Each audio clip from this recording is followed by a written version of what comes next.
కొన్ని విషయాలు దేవుని సందులో తెలియజేయవలసిందిగా వారిని ప్రేమతో ఆహ్వానిస్తున్నాను. వారికి సమయాన్ని వర్తిస్తున్నాను.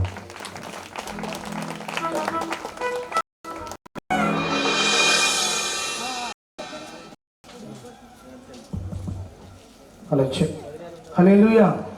ఒకసారి రెండు చేతుల పైకి ఎత్తి చెప్పుకుందామా? హల్లెలూయా, హల్లెలూయా. చాలా సంతోషం అండి. మరి ఈ ప్రాంతాన్ని బట్టి మిమ్మల్ని బట్టి చాలా సంతోషిస్తున్నాను, దేవుణ్ణి కనపరుస్తున్నాను. మొట్టమొదటిగా దేవునికి వందనాలు తెలియపరుచుకుంటున్నాను. దేవునికి దైవజనులందరికీ కూడా నా యొక్క ప్రత్యేకమైన హృదయపూర్వక వందనాలు తెలియజేసుకుంటా ఉన్నాను. మరి నేను మునగపాక రిటైర్డ్ హెడ్ నర్స్ ని 1970 చాలా వందనాలు. 71, 72 హై స్కూల్ చదువుతున్న టైం చేస్తున్నాను. దాట్ల దావీదు రాజు గారు మరి గొప్ప సేవకులండి.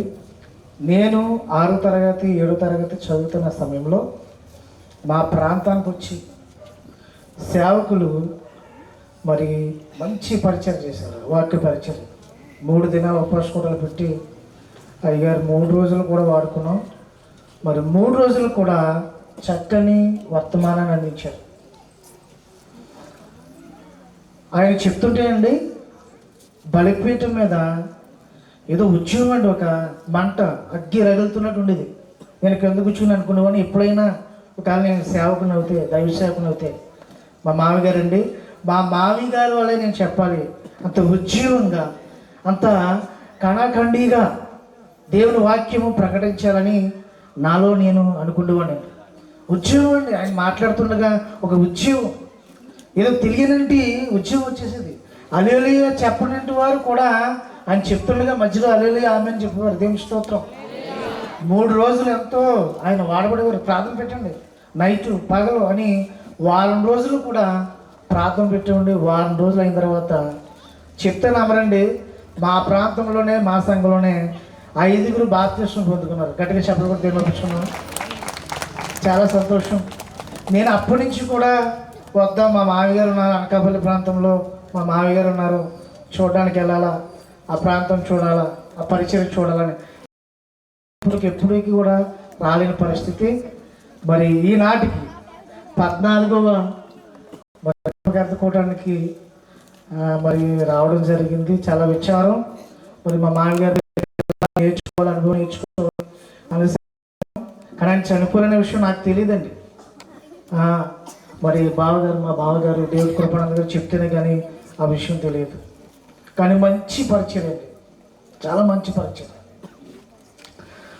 మరి ఎన్నో కష్టాలు పడ్డారండి. మనం అనుకుంటాం సేవకులు పెద్దలు అయిపోరని అనుకుంటాం, కానండి వాళ్ళ ముందు పడ్డ ఆ శ్రమలు, ఇబ్బందులు, కష్టాలు మనకి తెలివి, మనం భరించడం మేము వినలేం అటువంటి. మా మామగారు ఎంతో కష్టపడ్డారు గురించి ఆయన సాక్ష్యం ఉంటే చాలా కన్నీరు వస్తుంది. చూడండి, దేవుని యొక్క వాక్యాన్ని ఒక మాట నేను జ్ఞాపం చేస్తాను. పరిశుద్ధ గ్రంథం నుంచి లూకా సువార్త 1వ అధ్యాయము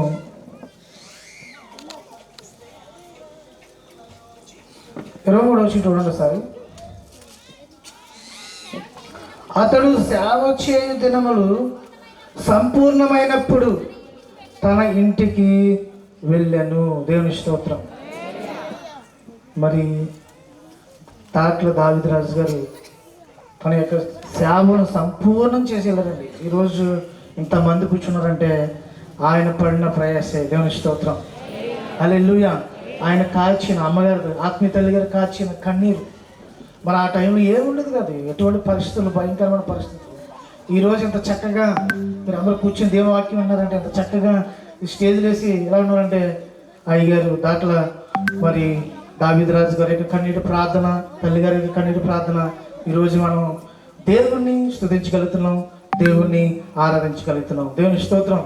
నేను ఒకే ఒక మాట చెప్తానండి, దేవుని వాక్యము సెలవిస్తుంది, ఎవరైతే యేసుక్రీస్తు ప్రభువారు ఈ లోకానికి వచ్చి ఆయన చనిపోయి తిరిగి లేచారని నమ్ముతారు, మీరు నమ్మితే చాలు మీకు రక్షణ కలుగుతుంది.